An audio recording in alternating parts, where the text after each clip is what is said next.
Mateo Kapitulo 22. Migamit na usab si Jesus og mga sambingay sa iyang pagpakigsulti sa mga tao. Ang paghari sa Dios sama niini. Adunay usa ka hari nga naghikay og usa ka kumbira sa kasal alang sa iyang anak nga lalaki. Gisugo niya ang iyang mga sulugoon aron pagpahibalo sa mga dinapit nga paadtuo na sila sa kumbira apan mibalibad ang mga dinapit. Busa, nagsugo siya laing mga sulugoon o giingnan niya. Sultihin ninyo ang mga dinapit nga andam na ang kumbira. Giihaw na ang akong mga baka ug ang mga pinatambok nga nati, ug nahikay na ang tanan. Panganhin na kamo sa kumbira sa kasal.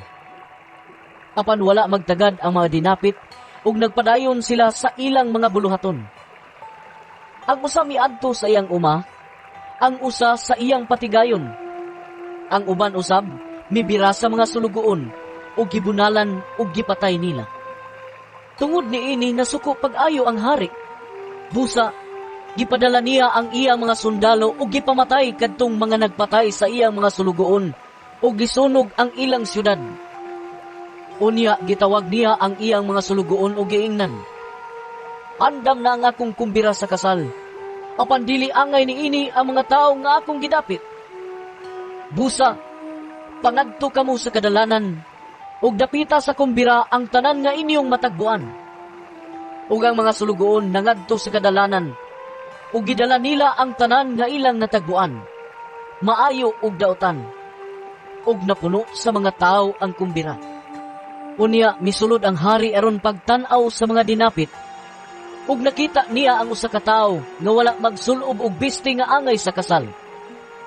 Gipangutana siya sa hari, "Higala, giunsa man nimo pagsulod dinhi nga wala ka man magsulob og bisti nga angay sa kasal?" Apan wala makatingog ang tawo. Unya miingon ang hari sa iyang mga sulugoon, "Gapusa ninyo ang iyang mga kamot ug tiil, ug ilabay siya ngadto sa kangitngit sa gawas. Didto maghilak siya ug magkagot ang iyang mga ngipon." Ug gitapos ni Jesus ang sambingay sa pag-ingon.